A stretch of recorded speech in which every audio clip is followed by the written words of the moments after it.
গুরুর থেকে সবথেকে বড় জিনিস মানুষ কি পায়? গুরু উপদেশ, গুরু আদেশ আর গুরু নির্দেশ। গুরু নির্দেশ, গুরু আদেশ আর গুরু উপদেশ। যদি এই তিনটা জিনিস কেউ পালন করে তাহলে তার কোথায় যাওয়া লাগবে না, ঘরে বসেই গোবিন্দ কৃপা হয়ে যাবে। তো গুরু কি নির্দেশ করলেন, কি আদেশ করলেন? বললেন ধানা বাড়িতে গিয়ে নাম করবে, আর কি করবে?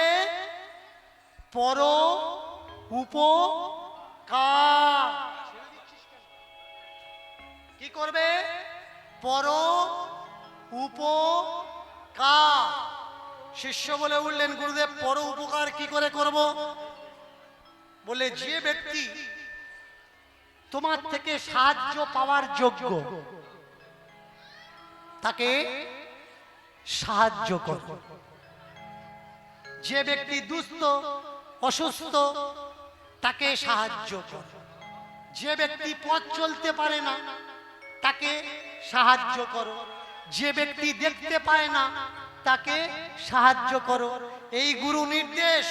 কিন্তু গুরু নির্দেশ যদি কেউ সঠিকভাবে পালন করতে পারে তাহলে এই জগতে আর জব লাগে না, তপ লাগে না, ভজন লাগে না, সাধনও লাগে না।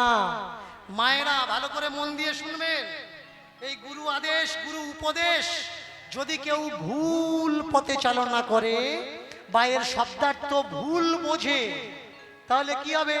তার সাধন ভজন সব বেকার হয়ে যাবে। তিনটে শিষ্য,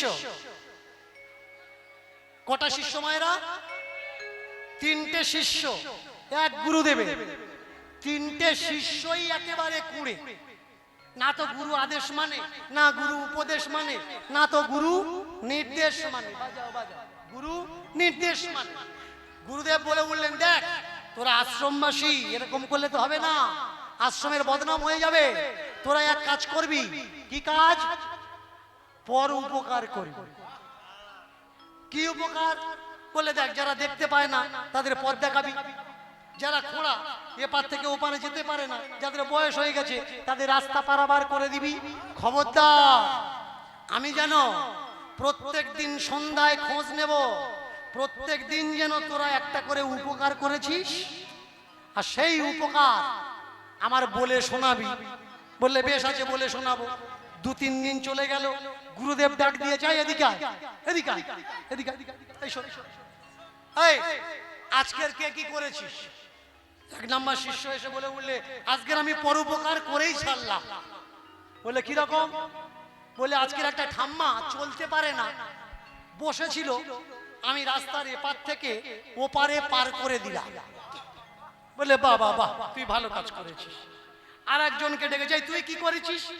বলে আমিও ওই একই ঠাম্মাকে রাস্তার এপার থেকে ওই পারে পার করে দিয়েছি। বলে ও করেছে, তুইও করেছিস? বলে হ্যাঁ। বলে আচ্ছা, আর তুই কি করেছিস? বলে আমিও ওই একই ঠাম্মাকে রাস্তার এপার থেকে ওপারে পার করে দিয়েছি।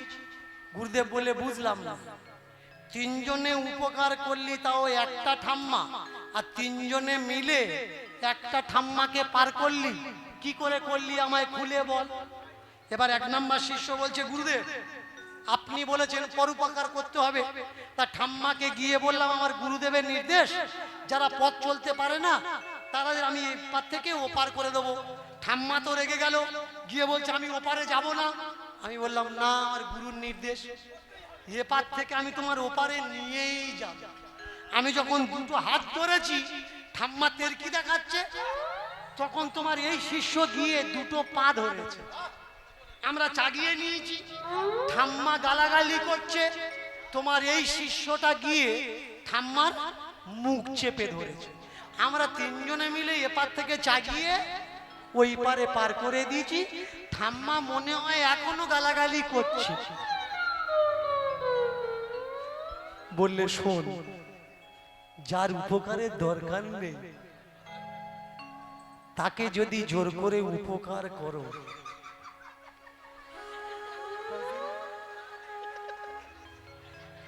উপকার হবে কি? হবে না। যার উপকারের প্রয়োজন আছে তাকে উপকার করো। যার পেটে খিদে আছে অথচ ভাত নেই, তাকে ভাত জোগাও। যার কর্মের ইচ্ছা আছে অথচ অর্থ নেই, তাকে অর্থ জোগাও।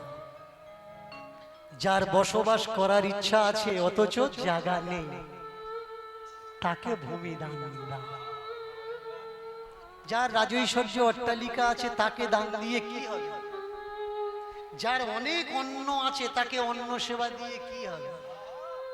যার টাকা পয়সার অভাব নেই তাকে অর্থ সাহায্য করে কি হবে? যার করার দরকার তাকে করো। ধনা এই নির্দেশ পেয়ে বৃন্দাবন থেকে হাঁটতে হাঁটতে হাঁটতে হাঁটতে বাড়িতে ফিরে এলেন। বাবা ধনাকে পেয়ে, ধনা এতদিন কোথায় ছিলিস বাবা? ধনা বলে উঠলে, বাবা বৃন্দাবনে গেলাম। কেন? শুনলাম দীক্ষা না নিলে নাকি উদ্ধার হয় না, দীক্ষাটা নিয়ে এলাম। আচ্ছা, আমরা জাট, আমরা পাঞ্জাবি, পাঞ্জাবিরা দীক্ষা শিক্ষা নেয় না। ওদের একটাই মন্ত্র, বাহে গুরু সৎ শ্রী আকাল। এছাড়া ওদের অন্য কোনো মন্ত্র নেই, শুধু বাহে গুরু বাহে গুরু বাহে গুরু, এছাড়া আর কিচ্ছু নেই। রাধা কৃষ্ণ পাঞ্জাবিদের উপাস্য দেবতা নয় বাবা। আমরা দেবতার উপাসনা করি না, আমরা গুরু উপাসনা করি। কেন বাবা দেবতার উপাসনা কেন করো না? শোনো, দেবতা নিয়ে মানুষ ব্যবসা করছে, কিন্তু গুরু নিয়ে ব্যবসা হয় না। তাই গুরু গ্রন্থে স্পষ্ট লেখা আছে, গুরু ছাড়া আর কেউ নেই। কেন? দেবতা এই রাম, এই কৃষ্ণ, এই কালী, এদের ডাকা যাবে না, এদের আরাধনা করা যাবে না, উপাসনা করা যাবে না? করা যাবে, কিন্তু যেখানে ব্যবসা হচ্ছে সেখানে না, যেখানে ব্যবসা হচ্ছে না সেখানে করো। কি করে বুঝবো বাবা? বললে শোনো, রামায়ণ পড়েছো? পড়িনি। রামায়ণ শুনেছো? শুনেছি। আপনারা যারা রামায়ণ শুনেছেন, ধন্নার বাবা ধনাকে বলছে, ধনা রামায়ণ শুনেছিস? বলছে হ্যাঁ শুনেছিস। বলতো দেখি রামায়ণে কোথায় গোঁজা মিল আছে? খেয়াল করবে, এ কথাটা আমার কথা না, এ কথাটা কার কথা? ধন্নার বাবার কথা। ধন্নাকে বলছে, বলতো দেখি রামায়ণ তো শুনেছিস, কোথায় গোঁজা মিল আছে? ধনা বলে উঠলে, রামায়ণ তো ভক্তির জিনিস, রামায়ণ কি গোঁজা মিলের জিনিস? বললে শোন, এই ভক্তি গ্রন্থকে কিছু লেখক গোঁজামিল ঢোকালো, এত গোঁজামিল ঢোকালো, গোঁজামিল ঢুকিয়ে ঢুকিয়ে এখন গোঁজামিল বেশি, কিন্তু ভক্তিটা খুঁজে পাওয়া যাচ্ছে না। বলে উঠলে, বাবা কোন জায়গায় গোঁজামিল? বললে শোন, রাম সেতু নাম শুনেছিস? শুনেছি। রাম সেতু নাম শুনেছেন তো? হ্যাঁ শুনেছি। এই রাম সেতু কে বেঁধেছে? বললে ভগবান রাম। বললে আচ্ছা, রাম সেতু ভগবান রাম বেঁধেছে, কেন বেঁধেছে? বললে সীতামাকে উদ্ধার করার জন্যে। কতদিন লেগেছে? বললে 1 বছর মতো লেগেছে রাম সেতু বাঁধতে। লম্বা কত বড় আর চওড়া কত বড়? বললে 10 যোজন চওড়া আর লম্বায় হচ্ছে 100 যোজন। ভালো করে মন দিয়ে শুনবেন। ধন্নার বাবা ধন্নাকে বলছে, গোঁজা মিলটা কোথায়? বর্তমান ভারত থেকে শ্রীলঙ্কা পর্যন্ত যেটা জল জমে আছে, এর মাপটা কত? বললে 38 কিলোমিটার পুরো মাপ। ভালো করে শুনবেন কথাটা। তাহলে 38 কিলোমিটার যদি জল হয়, 100 যোজন পোল বাঁধার কি দরকার? বলবেন না যে দীনকৃষ্ণ ঠাকুর আলতু ফালতু কথা বলছে। আমি তো শুধু প্রদীপটা জ্বালানোর চেষ্টা করছি, কতক্ষণ জ্বলে থাকবে ওটা আপনাদের কাছে নির্ভর। 38 কিলোমিটার রাস্তা, 100 যোজন পোল বানানোর কি দরকার? বানর সেনারা পাশ হবে, 10 রাস্তা চওড়া হলে হয়ে যেত, 10 হাত 12 হাত চওড়া পোল হলে হয়ে যেত, সেখানে 10 যোজন চওড়া কেন করছে? আচ্ছা মেনে নিলাম 10 যোজন চওড়া আর পোল লম্বা, ওটা মিথ্যে। তাহলে আর কি মিথ্যে আছে? বললে শোনো, হনুমান ইচ্ছা মতো বডি বড় করতে পারতো? বললে হ্যাঁ পারতো। তাহলে সূর্যকে বগলে ধরেছিল? বললে হ্যাঁ ধরেছিল। তাহলে যে সূর্যকে বগলে ধরে, পৃথিবী বড় না সূর্য বড়? সূর্য বড়। তাহলে সূর্যকে বগল দাবায় নিতে গেলে সূর্যের থেকে শরীরটা আরো বড় হওয়া লাগবে। তাহলে সে যদি সূর্যের থেকে শরীর বড় করতে পারে, ভারত থেকে শ্রীলঙ্কা যাওয়ার জন্য শরীরটা বড় করে তো যদি ওখানে শুয়ে পড়তো, পিঠের ওপর থেকে তো বানর সেনারা চলে যেত, পোল বানানোর কি দরকার ছিল? প্রদীপটা জ্বালাচ্ছি আমি, দায়িত্বটা আপনাদের যে কতক্ষণ আপনারা জ্বালিয়ে রাখবেন। আর একটা সত্য কোথায় বললে না এটা নয়, মিথ্যে। আর একটা বললে শোনো, যে বানরকে 3টে গাছ আনার জন্য হিমালয়ে পাঠানো হলো, হিমালয়ে 3টে গাছ আনতে গিয়ে গাছ না পেয়ে শুধু পাহাড় পর্বত চাগিয়ে নিয়ে চলে আসলো, তা সে তো হাতে করে বানর সেনাগুলো এপার থেকে চাগিয়ে ওপারে দিতে পারত না। দিয়ে যখন সীতাকে দেখা করতে গেল, ভালো করে খেয়াল করবেন, এগুলো বোঝা লাগবে যে এই গোজামিলগুলো কারা ঢোকালো, কেন আজকের হিন্দু ধর্মের গায়ে কলঙ্ক, কেন হিন্দু ধর্ম নিয়ে ডিবেটে বসলে হিন্দু শাস্ত্রের বড় বড় পণ্ডিতদের জিভ শুকিয়ে পেটের ভিতরে ঢোকে, তারা উত্তর দিতে পারে না। আগে বোঝা লাগবে, একটা হনুমান জাম্প দিয়ে এক জাম্পে ভারতবর্ষের কোণার থেকে হিমালয়ে চলে যাচ্ছে, আর যখন ভারত থেকে জাম্প দিতে গিয়ে শ্রীলঙ্কায় যাচ্ছে, তখন মাঝখানে গিয়ে তার দম নেওয়া লাগছে,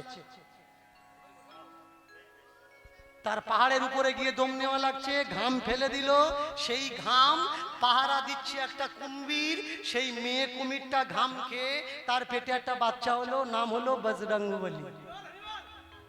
যে পৃথিবীকে সূর্যকে বগলে ধরছে, ভারতের এখান থেকে 38 কিলোমিটার লাফ দিতে গিয়ে তার দম নেওয়া লাগছে, এ কথাটা মানা যায়?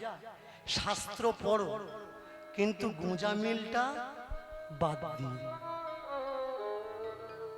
মিথ্যে তো অবশ্যই দরকার আছে, মিথ্যে না হলে জিনিস মজবুত হয় না।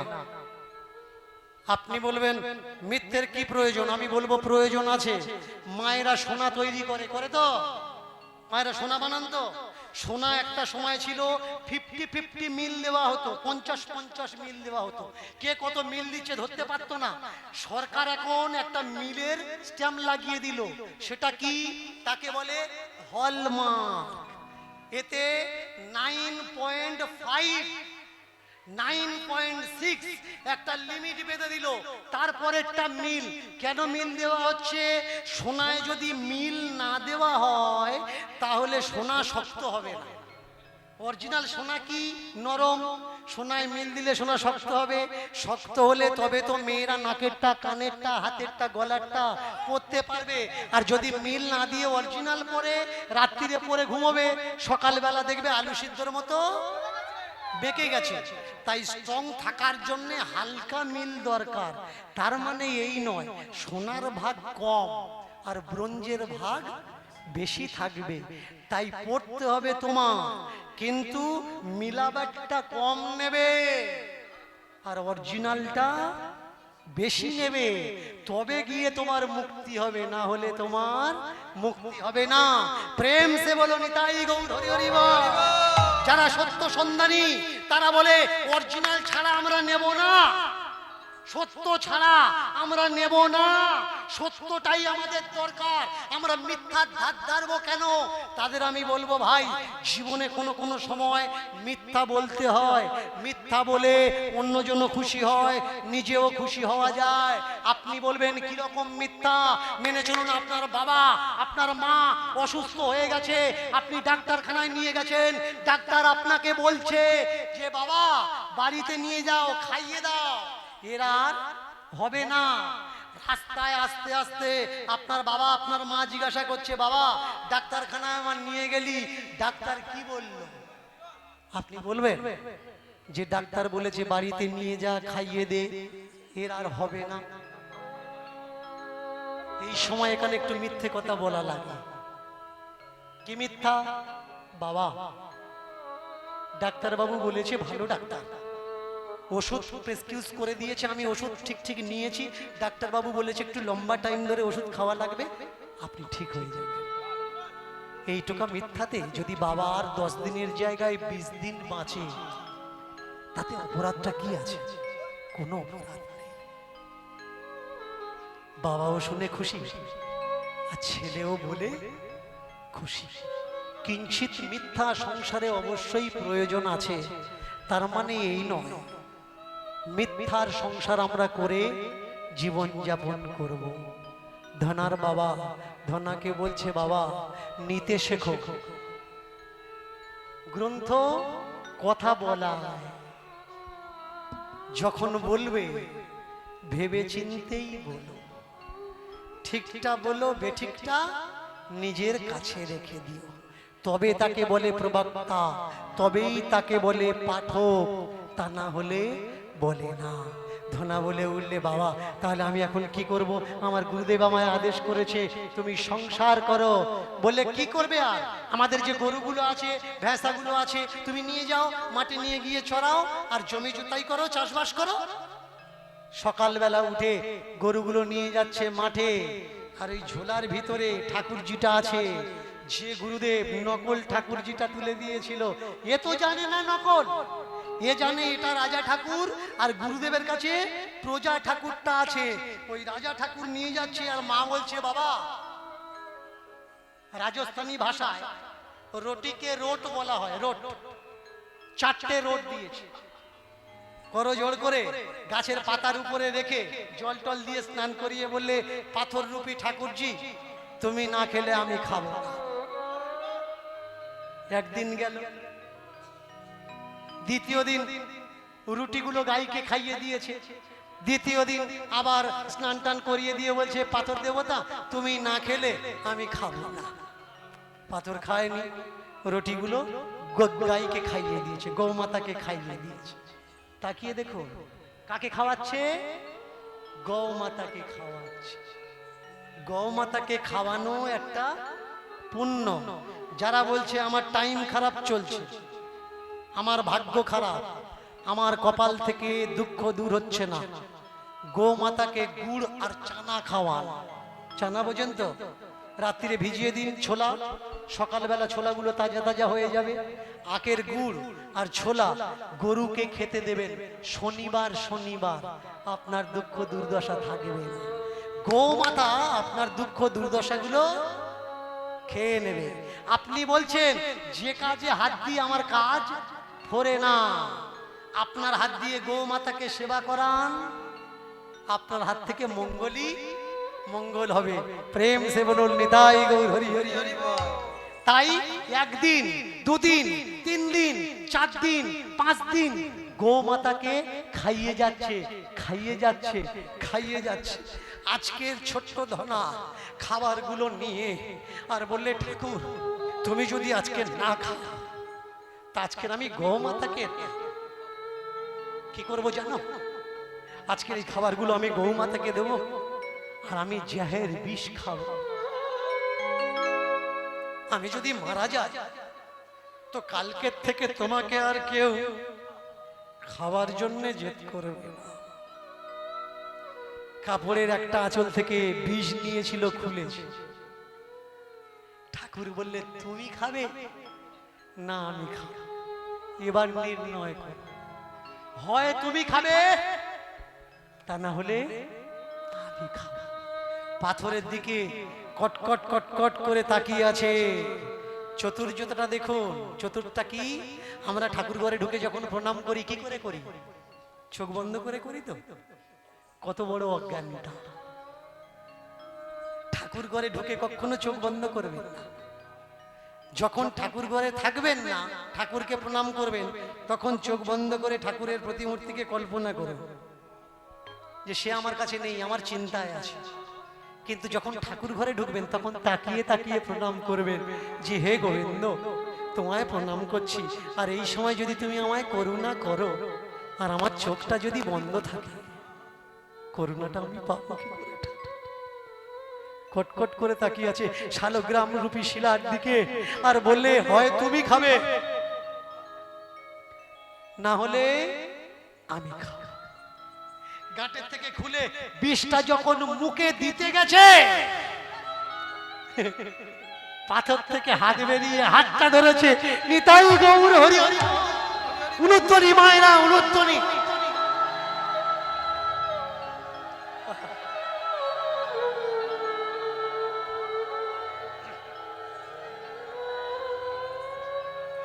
কিরে চালাকি করছিস আমার সঙ্গে? একটা হাত বার করেছিস, পা কই মাথা কই? দেওয়ার সময় ত্রিলোচন গুরুজি বলেছিল, ভক্তি যেদিন দৃঢ় হবে, বিশ্বাস যেদিন দৃঢ় হবে, পাথরের হাত হবে, পাও হবে, মাথাও হবে, আর কথাও কবে। একটা হাত বের করেছিস, আমি ফুল বিষ খেতাম, এখন হাত বিষ খাবো। আর একটা হাত বের করবো। হাত বের করলে হবে? মাথাটা বের কর। পাথর থেকে মাথাটা বের করেছি, মাথা বের করলে হবে?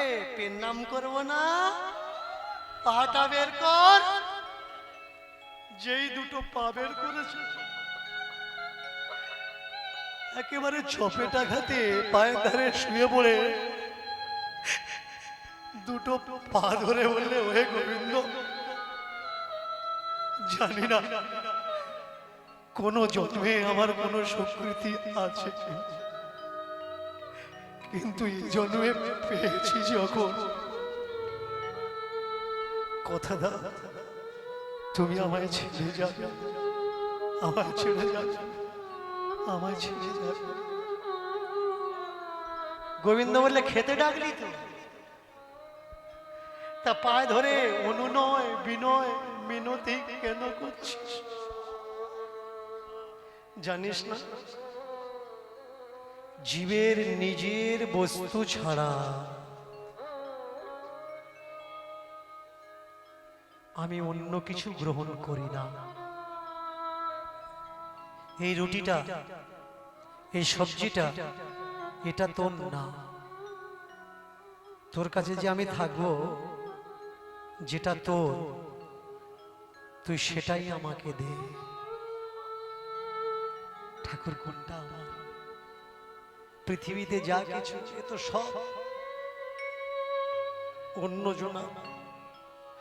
শরীরটা একজনার, মাংসটা একজনার, চামড়াটা একজনার, হাড়টা একজনার, টাকাটা একজনার, পয়সাটা, জমিটা, জায়গাটা, বাড়িটা আমার বলে যে কিছু নেই। ঠাকুর, আমার বলে যে কিছু নেই। ভেবে দেখ, বলুন তো মায়েরা, সেখান থেকে এখানে এসেছেন খালি হাতে এসেছেন না কিছু নিয়ে এসেছেন? মায়েরা বলুন, খালি হাতে এসেছেন না কিছু নিয়ে এসেছেন? খালি হাতে। এতদিন কত বড় ভুল শিক্ষা আপনারা পেয়েছেন দেখো। সেখান থেকে আমরা খালি হাতে আসি। যখন 5-6 মাস বাচ্চা পেটে থাকে, পেটে লাথি মারে না? মারে তো? 7 মাসের বাচ্চা, 8 মাসের বাচ্চা, 9 মাসের বাচ্চা লাথি মারে। যদি লাথি মারে তাহলে পাড়ার ঠাম্মারা বলে ঠিক আছে, আর লাথি যদি না মারে কি বলে? ঠিক নেই, মারা গেছে। তাহলে সেদিন মায়েরা ভেবেছেন 7 মাসে বাচ্চা আপনার দিনে 7 বার 8 বার করে লাথি মেরেছে, 8 মাস 9 মাস 10 মাস পর্যন্ত লাথি মেরেছে, সেদিন আপনার মনে কষ্ট হয়নি।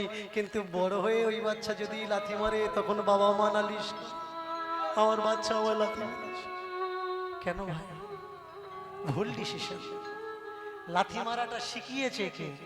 সেদিন যখন লাথি মেরেছে, কই একবারও তো বলনি আমি তোর মা, তুই আমার লাথি মারিস না বাবা, তোর পাপ হবে। সেদিন তুমি শিক্ষা দিয়েছো? দাওনি। জীবের শিক্ষা কোথা থেকে হয়? জীবের শিক্ষা হয় পেটের থেকে, বাইরের থেকে নয়। যারা মনে মনে করছে বাইরে বেরিয়েছে, এবার কেজি LKG আমি আমার বাচ্চাকে পড়াবো, না ভাই। বাচ্চাটা যদি ইংরাজি শেখাতে হয়, পেটে যেদিন বাচ্চাটা এসছে, যেদিন তার প্রাণ আসবে, তুমি যদি মনে করো আমার বাচ্চাটা সকাল সন্ধে বই নিয়ে বসবে, তাহলে যেদিন পেটে আছে তুমি আগে বই নিয়ে বসা অভ্যাস করো। সকাল সন্ধ্যা তুমি ওঠা অভ্যাস করো, তুমি বই পড়া অভ্যাস করো। তুমি দেখবে তোমার বাচ্চা জন্মানোর পর ওর পিছনে আর মাথা বকানো লাগবে না। প্রেম সে বলো নিতাই। এই তো আমার ভারতীয় শিক্ষা, ভারতীয় সংস্কার। আমরা ভুলে গেলাম কেন? সেখান থেকে আমরা ক্রোধ নিয়ে এসেছি। আর কি নিয়ে এসেছি? পৃথিবীতে সব শিক্ষায় গুরু লাগে। বলুন তো, বাচ্চাটা জন্মানোর সঙ্গে সঙ্গে কেঁদে ওঠে, তাকে কে শেখায়? কোন গুরুতে শিখিয়েছে? একদিনের বাচ্চা খিদে পেয়েছে, খাওয়ার জন্য বাচ্চাটা কাঁদছে, তাকে কে শিখিয়েছে যে খিদে পেলে কাঁদতে হয়, তবে মায়ে দুধ দেয়? ও তো সেখান থেকে কান্না নিয়ে এসছে, সেখান থেকে ক্রোধ নিয়ে এসেছে। তাহলে যারা এতদিন শেখালো, আমরা কিচ্ছু নিয়ে আসিনি। ঠাকুর বললে ক্রোধ আর কান্নাটা নিয়ে এসেছে। ক্রোধটা তুমি তোমার কাছে রাখো তোমার সংসারের জন্য। যারা তোমার শত্রু তাদের তুমি ক্রোধ দেখিও, আর তুমি সেখান থেকে যে কান্নাটা এনেছো, 10 টাকার কান্না সুদে দিয়েছি তো, 20 বছর 30 বছর 40 বছর টাকা যদি বাড়তে থাকে, চোখের জলটা কেন বাড়বে না? কফটা চোখের জল ফেলেছ যে তুমি ভালোবাস,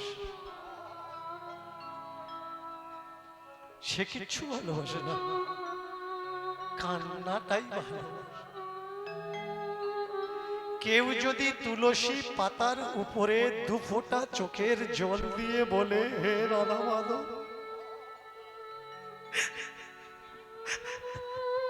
আমার দেওয়ার মতো আর কিচ্ছু নেই, না ধন না মান না যশ না প্রতিপত্তি, ঠাকুর আমার চোখের জলটা তোমার পায়ে দিলাম। হরি বল।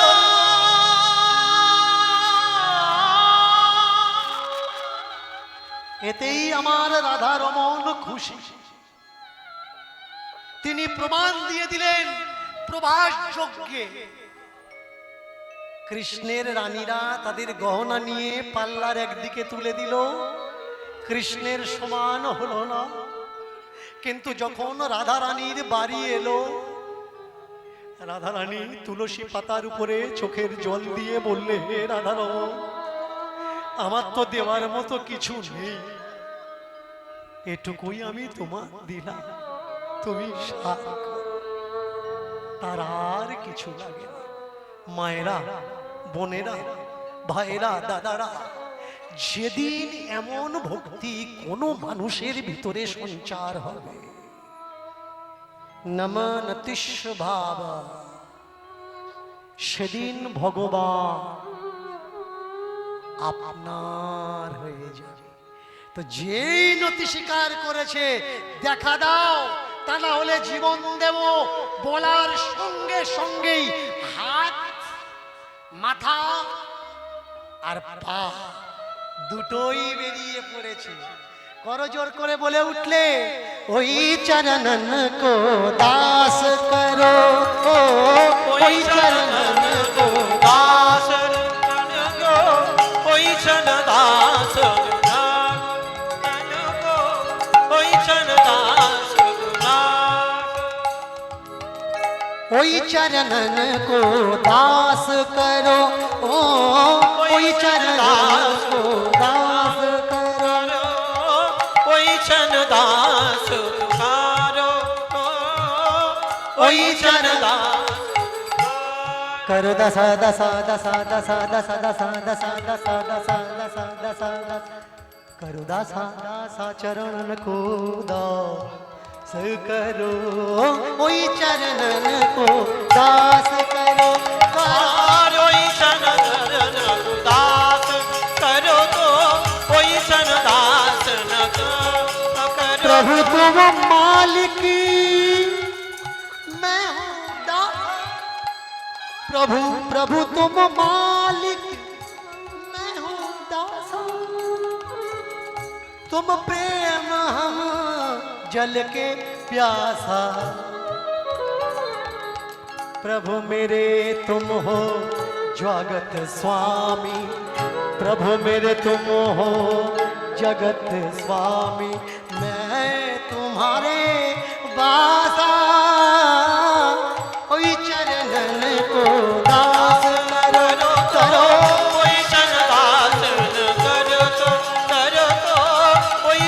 दास करो तो वैष्णव दास करो तो वैष्णव दास करो। ও প্রভু, তুমি যে বললে আমার যা কিছু আমি তোমায় দেব, তোমার পায়ে আমি কি দেবো জানো? কি দেবে জানো? আমি কি দেব? আমার মন দেব গো ওই চরণে, ও গো বাকাশা। আমার মন দেব গো ওই চরণে, ও গো বাকাশা। আমার মন দেব গো ওই চরণে, ও গো বাকাশা। ওই তো দেব ওই চরণে, ও গো বাকাশা। আমি দিবানিশি বলবো ঘুরে, নিশি বলবো ঘুরে, আমি দিবানিশি বলবো ঘুরে, নিশি বলবো ঘুরে। রাধা রাধা নাম নাম নাম নাম নাম। ওই চরণে আমি, ওই চরণে দেব প্রভু আমার মাতা মন। ওই চরণে দেব প্রভু আমার বাকাশা। ওই চরণে দেব প্রভু আমার বাকাশা। ওই চরণে দেব প্রভু আমার এই মন। ওই চরণে দেব প্রভু আমার এই মন। ওই চরণে দেব প্রভু আমার এই মন। যেন ফিরিয়ে দিও না, ফিরিয়ে দিও না, যেন ফিরিয়ে দিও না, ফিরিয়ে দিও না। যেন ফিরিয়ে দিও না, ফিরিয়ে দিও না। যেন ফিরিয়ে দিও না, ফিরিয়ে দিও না। দেওয়ার মধ্যে আছে ওগো, তোমার দেওয়ার মধ্যে আছে ওগো এই রাঙা চরণ। দিয়ে দেব, দিয়ে দেব ওই রাঙা পায় আমার এই মন। দিয়ে দেব ওই রাঙা পাই আমার মন।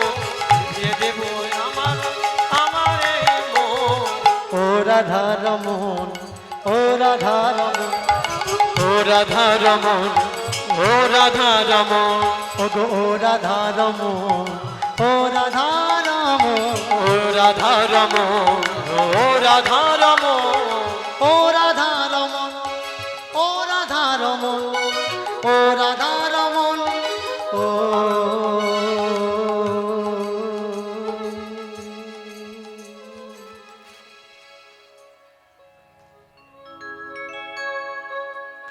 ও কি ইশারা হলো? আওয়াজ কোথায়?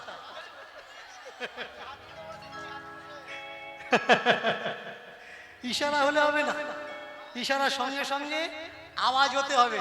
ও ঠাকুর, তোমাকে যখন আজকে পেয়েছি তো তোমায় আমি ছাড়ছি না। আমার কটা প্রশ্নের উত্তর তোমার দিয়ে যেতে হবে। কি উত্তর? এই পৃথিবীতে আসল কে আর নকল কে? বলে শোনো, এই পৃথিবীতে আসল, আসল, আ শব্দে এসো। আস্তে আস্তে, হাতি দিয়ে।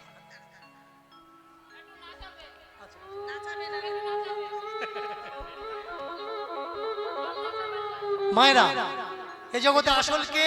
আ মানে এসো, শোল শব্দের অর্থ হচ্ছে চরণ। যে চরণে পড়তে জানে সে হচ্ছে আসল। আর ন, ন মানে কটা? ন মানে ন কোল, যে কোল দেয় না কোল নেয়। যে জগতে যে দিতে জানে না শুধু নেয়, সে হলো ন কোল। আস্তে আস্তে, ন কোল।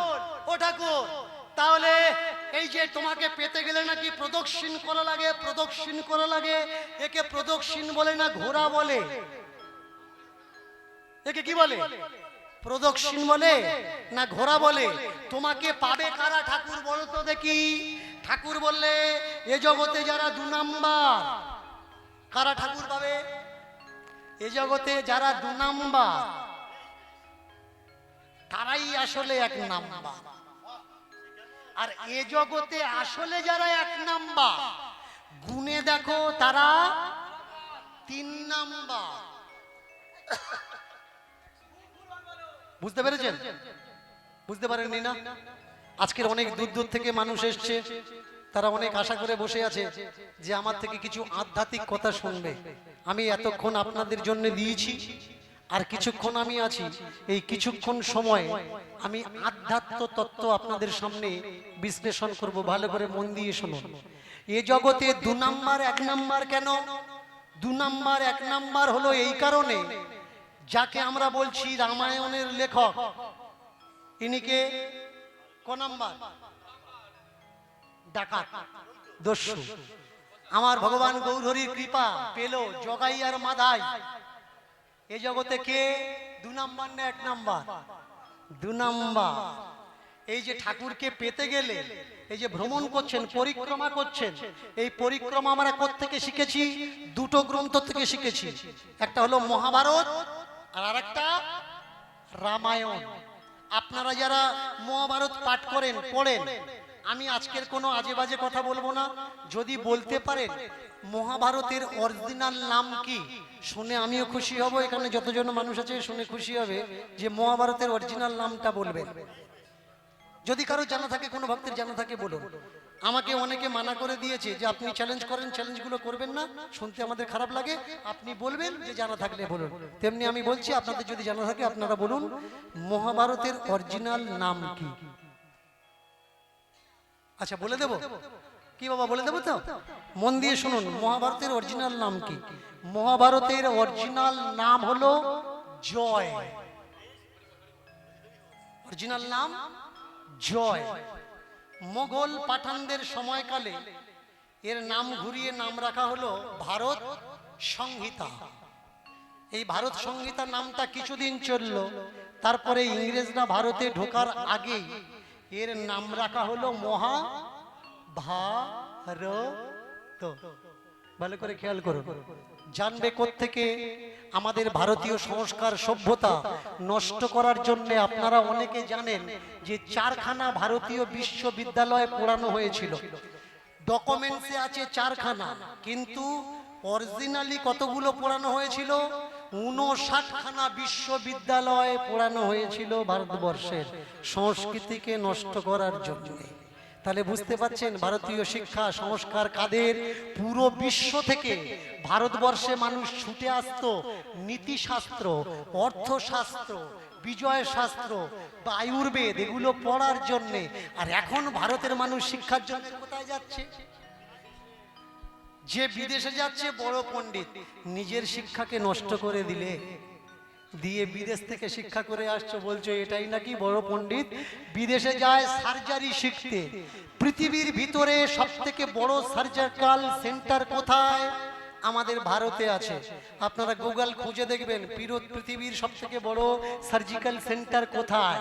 আমাদের ভারতবর্ষে। পাবেন কোত্থেকে? সুশ্রুত সংহিতা পড়ে দেখবেন, অনেকে নাম শোনেনি। এতে পুরো ট্রিটমেন্ট আর চিকিৎসার ব্যবস্থা এখানে করা আছে। কিরকম বলুন তো? ভারতবর্ষে কিরকম ডাক্তার ছিল যে একটা বাচ্চা ছেলে মারা গেল যার নাম গণেশ। কোন দিন মারা গেল? যেদিন তার নাম রাখা হবে। কতদিনে নাম রাখা হয়? ছেলেটার সাইজ কত বড়?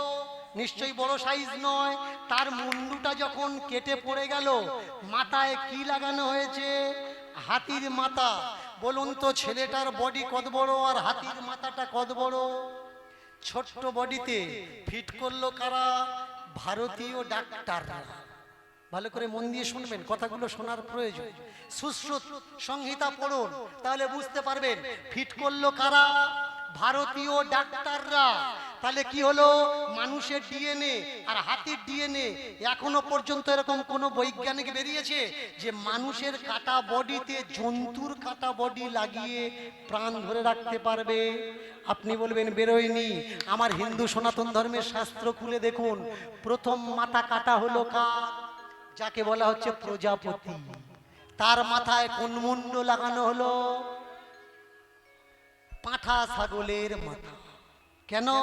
তার মাথার ভিতরে পাঁঠার মতো বুদ্ধি এসেছিল শিবকে নিন্দা করার জন্যে, তাই তার মাথা কেটে পাঁঠার মাথা লাগলো। সার্জিক্যাল কারা করলো? ভারতীয় ডাক্তাররা। সেই সার্জারি আমাদের ভারতে এখন হচ্ছে না কেন? জুজু থেকে পুরুরবা পর্যন্ত যারা বয়স ট্রান্সফার করতে জানতো, একজনার জরা আর একজন নিতে জানতো। তাকিয়ে দেখুন যজাতির দিকে, আছে না যারা মানুষ পৃথিবী থেকে স্বর্গে পাঠাতে পারত, কোথায় গেল সেই সংস্কার, সেই সংস্কৃতি? ভারতের সংস্কৃতি চেপে দেওয়ার জন্যে কিছু বিদেশি মানুষরা এদেশে নতুন নতুন বই লিখলো, লিখে বলল গ্যালিলিও নাকি মহাকাশ বিজ্ঞানের সূত্র আবিষ্কার করেছে।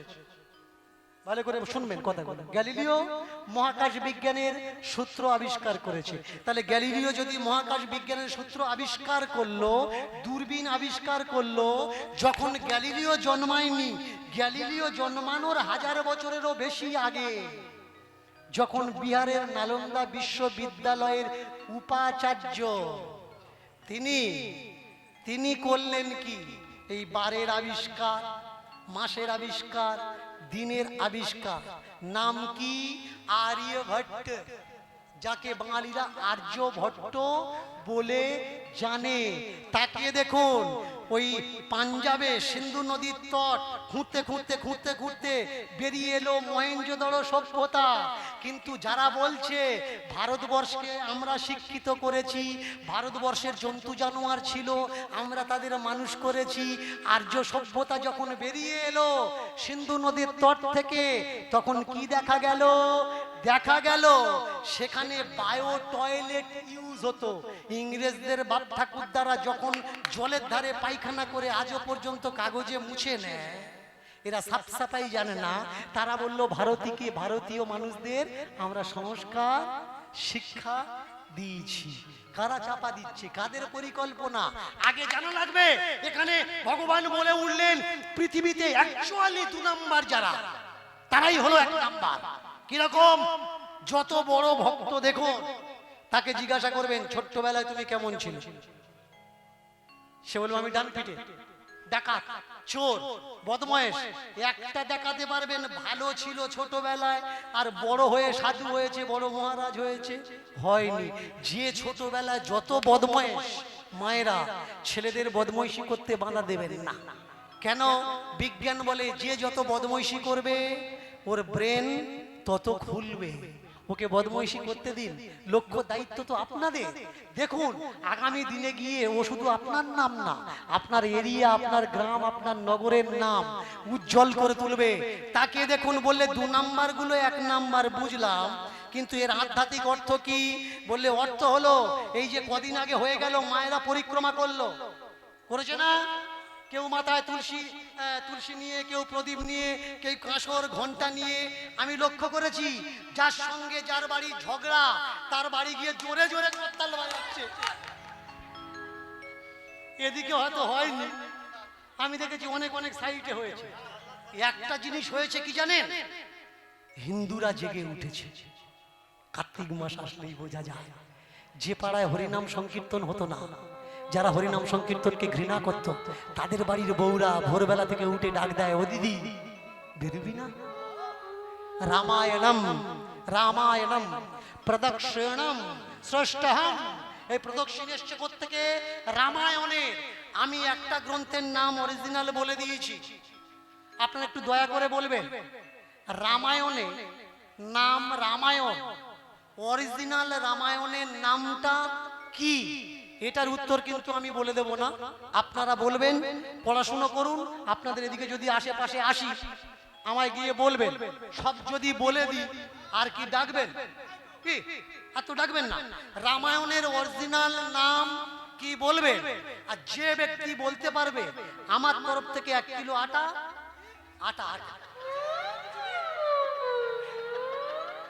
আমার দাদা একটু আগে রাগ করছিল,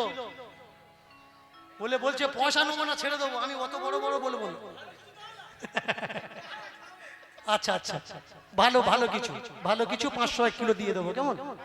ভালো কিছু 500-1 কিলো দিয়ে দেবো, অসুবিধা নেই, যদি রামায়ণের অরিজিনাল নাম আপনারা বলতে পারেন। এবারে শুনুন, এই যে প্রদক্ষিণ কোন দিক থেকে করে? যারা তুলসী উপাসনা করেন। তুলসী আসলে কি?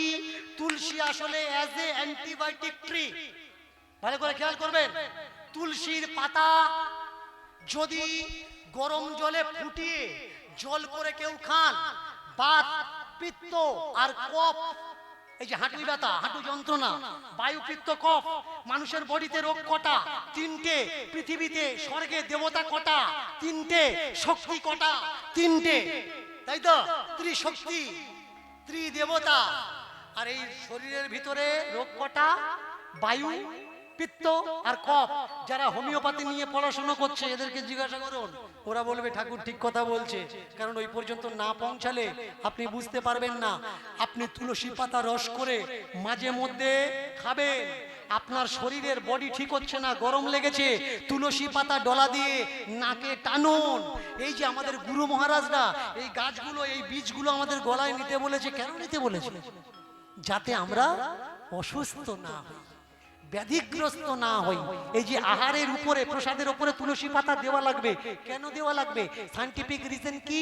তুলসী এমন একটা অ্যান্টিবায়োটিক যা রোগের গুণকে, খাদ্যের গুণকে বাড়িয়ে দেয় আর খাদ্যের জীবাণু কীটাণু মেরে ফেলে। এই যে মায়েরা এক সময় ঘরে ঘর গোবর দিত, গোবর লেপা দিত না? এখন তো বেশিরভাগ ঘর টাইলস লাগিয়ে নিয়েছে, গোবর লেপার সিস্টেম নেই। গোবরটা কি? ফিনাইল। যেমন ফিনাইলের থেকে মারাত্মক কাজ করে গোবর।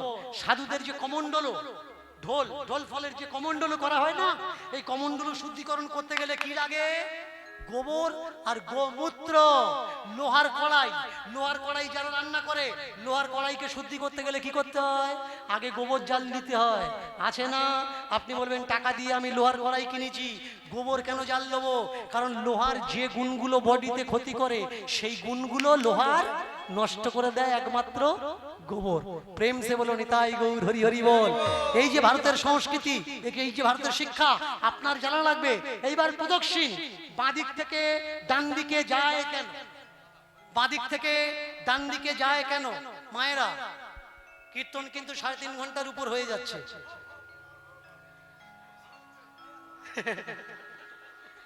4 ঘন্টা হয়ে গেছে। এই দেখেছেন, যারা বড় বড় দাদা তাদের দিয়ে 4-5 ঘন্টা করেন। আমি তো ছোট ছোট ভাই, আমার দিয়ে এত অত্যাচার হয়? আচ্ছা, আমি আর কিছুক্ষণ করছি, কেমন? আর কিছুক্ষণ করছি, একটু মন দিয়ে শুনবেন, উঠবেন না। কারণ উঠে গেলে সোনার গৌর আর তো পাবেন না। ভালো করে শুনুন। হ্যাঁ, তুলসী তত্ত্ব অবশ্যই বলবো, শুনুন ভালো করে। বাঁদিক থেকে ডান দিকে পরিক্রমা করতে হয়। কেন করতে হয়?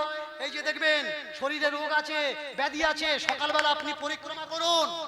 যে মানুষটা 8টা-9টার সময় ঘুম থেকে ওঠে, পরিক্রমা করার পরে সে আর বিছানায় গিয়ে শোয় না। কেন? ঘর ঝাঁট দেয়। কাজ করার পরেও মনে হয় আমার বডিতে অনেক এনার্জি চলে এসছে। কি মা, তাই না? যারা পরিক্রমা করেছেন বুকে হাত দিয়ে বলুন, দীনকৃষ্ণ ঠাকুর মিথ্যে কথা বলছে? যেদিন পরিক্রমা হয়েছে সেদিন আনন্দে ছিলেন, আর যেদিন পরিক্রমা শেষ হয়েছে তারপর থেকে আজ পর্যন্ত বলুন, মনে কষ্ট পাচ্ছেন না যে এই দিনটা কবে আবার আসবে? কি এই যে পরিক্রমার পরম আনন্দ, এই আনন্দ তো বছরে একবার গৃহী মানুষ নেয়। কিন্তু মাঝে মধ্যে আমার শ্রীধাম নবদ্বীপে যাবেন, আমার শ্রীধাম বৃন্দাবনে যাবেন, তীর্থে যাবেন, লক্ষ লক্ষ মানুষ পরিক্রমা করেন। অনেকে বলে দীনকৃষ্ণ ঠাকুর নাকি সাধুদের নিন্দা করে। আমি কখনো কোনো সাধুদের নিন্দা করি না। তাদের চরণে আমার শতকোটি ভূমিশূন্য দণ্ডবত প্রণাম। কিন্তু যারা সাধু নয়, সাধু সেজে সনাতন ধর্মের সর্বনাশ করছে, আমি জীবনে তাদের ছাড়ব না। একটা একটা করে ধরে পুরো নাঙ্গা করে রেখে দেব, কথা দিলাম। তবে যারা সাধু, আমি কেন, আমার ফ্যামিলির সামনে, আমার দেশ, আমার দশ কণ্ঠ তাদের প্রণাম রইল, দণ্ডবত রইল। যাবেন নবদ্বীপে, না হলে সাধু দেখবেন কি করে? কিছু সাধু আছে তারা বিজনেস করছে, কিন্তু কিছু সাধু আছে তারা কারোর কাছ থেকে কিছু নেয় না। কেন? যে ধন আমি পেয়েছি নবদ্বীপে এসে। কিছু সাধু আপনার পাড়াতেও আছে। সাধু কোথায়? সাধু বাইরে ঘুরছে? বাইরে নেই, আপনার গ্রামে আছে, খোঁজ নিয়ে দেখুন। তারা কারোর থেকে কিছু নেয় না, তারা কারোর অপমানও নেয় না, ঘৃণাও নেয় না, সম্মানও নেয় না। তারা তাদের রাধারমণকে নিয়েই ব্যস্ত থাকে। হে রাধারমণ, তুমি আমার, আমি তোমার। সেই সব বাবাজি, সেই সব বৈষ্ণবদের চরণে কোটি কোটি দণ্ডবত প্রণাম আমার রইল। কিন্তু যারা বাবাজি নয় তারা সাবধান। তোমাদের গ্রামে দীনকৃষ্ণ ঠাকুর আসবে, সেদিনের জন্য তৈরি হয়ে থেকো। প্রদক্ষিণ ডান দিক থেকে বাম দিকে করব কেন বলুন তো? পৃথিবী সূর্যের কোন দিকে ঘুরছে? বাম দিক থেকে ডান দিকে ঘুরছে। পৃথিবী নিজের দণ্ডের উপরে কোন দিক থেকে ঘুরছে? বাম দিক থেকে ডান দিকে ঘুরছে। বিজ্ঞানটা ভালো করে পড়বে, না পড়লে বুঝতে পারবেন কি করে। আমরা পরিক্রমা করি কি করে? আমরা পরিক্রমা করি কি করে? বাঁ দিক থেকে ডান দিকে। কিছু মানুষ বলল হিন্দুরা যা যা করবে আমরা তার উল্টোটা করব। হিন্দুরা পাতার এই ভাই খাচ্ছে, আমরা পাতার এই ভাই খাবো। হিন্দুরা পূর্ব দিকে প্রণাম করে, আমরা পশ্চিম দিকে প্রণাম করব। ঠিক আছে, হিন্দুরা জুতোর এই ভাই পড়ছে, তোরা জুতোটা উল্টে পড়। পাতার উল্টো দিকে খাচ্ছিস, হিন্দুরা থালার যেদিকে খাচ্ছে তার উল্টো সাইডে তোরা খা, তবে তো বুঝবো হ্যাঁ সবটা উল্টো উল্টো করছিস। প্রেম সে বলো নিতাই গৌর। কোন ধর্মের আঘাত দিয়ে আমার কথা বলার কোনো উদ্দেশ্য নেই। আমার উদ্দেশ্য শুধু এটা, ধর্মকে বুঝতে শেখো। ধর্মের ভিতরে বিজ্ঞান লুকিয়ে আছে, সেই বিজ্ঞানকে দেখতে শেখো। যেদিন ধর্মের বিজ্ঞানকে বুঝতে পারবে সেদিন ভগবান পাওয়াটা তোমার কাছে কোনো ব্যাপার না। আর যারা ধর্মের ভিতরে বিজ্ঞান দেখতে পায় না তারা বলে কোটি জন্ম যদি করো নাম সংকীর্তন তথাপি না মিলিবে ব্রজেন্দ্র নন্দন। আচ্ছা ভাই, তুমি তোমার ছেলে মেয়েকে একটা কলেজে পড়াতে যাবে, সেই কলেজের প্রফেসর যদি তোমার বলে ওহে খোকার বাবা, ওহে খুকির মেয়ে, যদি কোটি জন্ম আমার এই কলেজে পড়াও তোমার ছেলে মেয়ে চাকরি পাবে না, বলুন আপনি পড়াবেন? পড়াবেন না। তাহলে যদি যে বলছে কোটি জন্ম তপস্যা করলে ব্রজেন্দ্র নন্দন পাবেন না, তাদের পিছনে নেচে লাভ কি? আপনি বলতে পারবেন সামনের জন্মে আপনি মানুষ জন্ম পাবেন? পাবেন না। তাহলে এ জন্মে যে আমার ভগবান দেখাতে পারবে আমি তার সঙ্গে নাচব, এ জন্মে যে আমার ভগবানের সঙ্গে সাক্ষাৎ করাতে পারবে তার সঙ্গে আমি চলবো। যে বলছে কোটি জন্মেও হবে না, আমি তার পিছনে কেন ঘুরবো? তার পিছনে আমি ঘুরবো না। তাকিয়ে দেখুন হলো কি, আমরা বাম দিক থেকে ডান দিকে পরিক্রমা করি। যারা গুরু দীক্ষা নিয়েছে এরা পরিক্রমা করুক বা না করুক তবু এদের পরিক্রমা হয়ে যায়। কি করে? যারা নাম নিয়েছেন, জপ করেন তো, গুরু নাম জপ করেন, ভালো করে মন দিয়ে শুনুন। সময় কিন্তু নেই, তবুও বলছি কেন, বলার পিছনে কারণ আছে। কারণ ভালো করে শুনবেন। এই যে হাত, হাতের পাঁচটা আঙ্গুল, পাঁচটা আঙ্গুলের এটা হচ্ছে কোড়ে আঙ্গুল। আমরা সংসারী মানুষ যখন এক গুনি, কোথা থেকে গুনি? কোড়ে আঙ্গুলের নিচের থেকে এক ধরি, 1 2 3 4 5 6 7 8, তাই তো? যারা গুরু দীক্ষা নিয়েছে গুরু নাম জপ করে কোথা থেকে করে? অনামিকার এই 1 এই 2, এটা হলো 1, এটা 2 আর এটা 3। আমি একটু আগে বলছিলাম বাস্তবে যারা 1 নম্বর, আধ্যাত্মিকে তারা 3 নম্বর। অনেকে রাগ করেছেন, গুনে দেখুন বাস্তবে 1 কোনটা, এটা, আধ্যাত্মিকে 1 কোনটা, এটা। তাহলে আধ্যাত্মিকের 1 কোনটা? 1 2, 2 নাম্বারই হলো আধ্যাত্মিকের 1। এবার আসে কোত্থেকে? এখান থেকে 1, তারপর আসে 2, তারপর আসে 3 4 5 6 7 8 9 10 11 আবার 12, এবার আবার এখানে আসছে 1। ভালো করে খেয়াল করবেন, এই হলো পরিক্রমা। শিষ্য ভগবানকে বলছে, ধান্না ভগবানকে বলছে, ভগবান তোমার ডাকতে গেলে 1, তারপরে নিচে নামবো কেন? 1 যখন এখান থেকে 2 উপরে উঠবো, আমরা নিচে নামবো কেন? ভগবান বলে উঠলে উপরে কিচ্ছু নেই। যারা উপরে স্বর্গ দেখাচ্ছে ওরা বিজনেস করছে, ওরা বিজনেস করছে। সব কিছু কোথায়? বললে কিচ্ছু উপরে নেই, যত সম্পদ সব নিয়েছে। সম্পত্তি কোথায়? সব নিচে।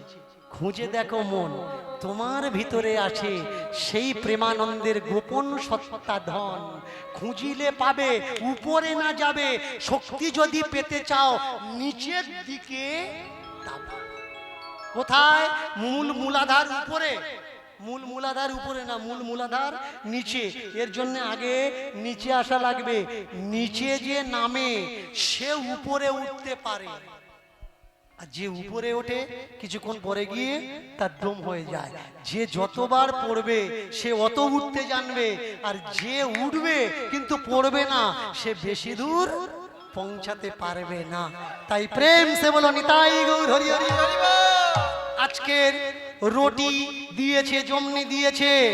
রুটি দেওয়ার পরে ভগবান করেছে কি, চারখানা রুটি, ডাল, তড়কা, চারখানা রুটির ভিতরে দুখানা গপ গপ করে মেরে দিয়েছে ভগবান। গপ গপ করে দুখানা মেরে দিয়েছে। দিলে ফের যে আরেকখানা ধরতে গেছে, ধনা হাতটা ধরেছে ভগবান, চারটে রুটি দুটো তুমি খেয়েছো, আমি তো কদিন খাইনি, দুটো আমার জন্য রাখো। ভগবান নিজে খাচ্ছেন আর ভক্তকে খাওয়াচ্ছেন। ধন্য ধনা সংসারী হয়ে, সংসারে প্রেমের ধন যে কৃষ্ণকে দিল ঠেলে, পাথরের কৃষ্ণ সচল করে দিল। তাই তো গুরু গ্রন্থে গুরু সাহেব তার পদবি লিখে দিল। চলে যান রাজস্থান টং গ্রামে, ধন্না গুরুদুয়ারা এখনো পর্যন্ত আছে, তার সেই নদী এখনো পর্যন্ত আছে। গুরুদেব এসছে ত্রিলোচন, এসে বললে ধনা ভগবান দিয়েছিলাম তো, সে ভগবান বললে ভগবানের সঙ্গে আমার একটা রফা হয়েছে। রফাটা কি? ভগবান বললে ধনা তোর রুটি আমি খেতে পারি, তোর আমার কাজ দিতে হবে, কাজ করবো আর খাবো। বলে কাজ কি? বলে তোর গরুগুলো আমি চড়াবো আর তুই বসে থাকবি। গুরুদেব বলে ভগবান তোর গরু চড়াচ্ছে আর তুই বসে আছিস? বললে হ্যাঁ ভগবান আপনার কৃপায় পেয়েছি, গুরুদেব ভগবান গরু চড়াচ্ছে আর আমি বসে আছি। গুরুদেব মনে মনে হাসছে। কেন বলুন তো?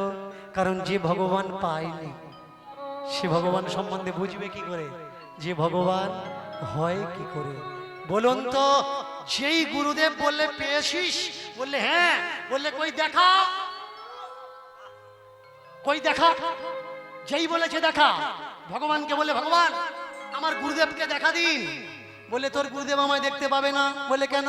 বলে ভগবান দেখতে গেলে সহজ হওয়ার দরকার, সরল হওয়ার দরকার, তরল হওয়ার দরকার। মনে প্যাঁচ থাকলে হবে না, দুঃখ যন্ত্রণা কষ্ট থাকলে হবে না, কাউকে জীবনে কষ্ট দিলেও হবে না, মিথ্যে কথা বললে হবে না। মায়েরা কে কে ভগবান দেখবেন বলুন?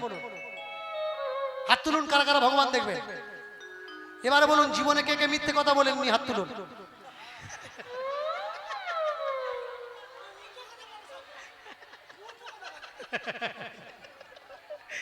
ভগবান সে পাবে। ভগবান বললে যে ছলা জানে না, কারণ ছলার শিরোমণি আমি, আমার সঙ্গে ছলনা করলে হবে না। যে কলা জানে না, কলার শিরোমণি আমি। তাই যে মিথ্যে বলে না, কারণ মিথ্যে কথা বলার সম্রাট তো আমি। আমার কাছে মিথ্যে বললে হবে? আমার কাছে মিথ্যে বললে হবে না। তাই শোনো, তোমার গুরুদেব যদি তোমাকে কোলে নিয়ে বসে তবে আমায় দেখতে পাবে। কেন? লাইটকে জ্বালাতে গেলে যেমন পাওয়ারের সঙ্গে কানেক্ট হওয়ার দরকার, তেমনি পরিক্রমা করে, ভ্রমণ করে যে পরিক্রমায় পাওয়ার তুমি অর্জন করেছো, সেই গুরুদেব তোমার পাওয়ারকে যদি স্পর্শ করে তাহলে তোমার সব কিছু মনোবাসনা পূর্ণ হয়ে যাবে। এবার ভক্ত আর ভগবান তারা মিলন হলো। ভগবান, ভক্ত আর গুরুদেব তাদেরও মিলন হলো।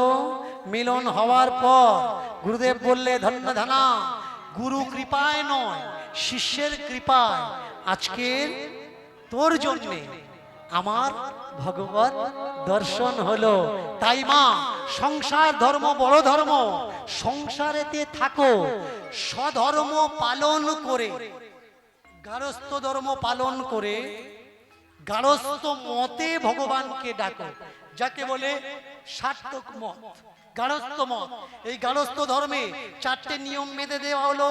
একটা হলো ব্রহ্মচর্য, গারস্থ, বানপ্রস্থ আর সন্ন্যাস। গারস্থ ধর্ম করো আর প্রেম সে বলো নিতাই গৌর হরি হরি বল, হরি হরি বল, হরি হরি বল। কি মা, একটা ভজন, তাই তো? আচ্ছা, আপনারা উঠবেন না, বসে বসে হাতে তালি দেবেন, কারণ পরবর্তী কীর্তনীয়া আছেন, আসবেন। আর নেই তাহলে বসে থেকে কি করবে? কারা কারা নাচবেন? नाचबेन उठ देना। मेरा दिल ले गया दिल जिगर, मेरा दिल ले गया दिल जिगर, सावरे जादूगर।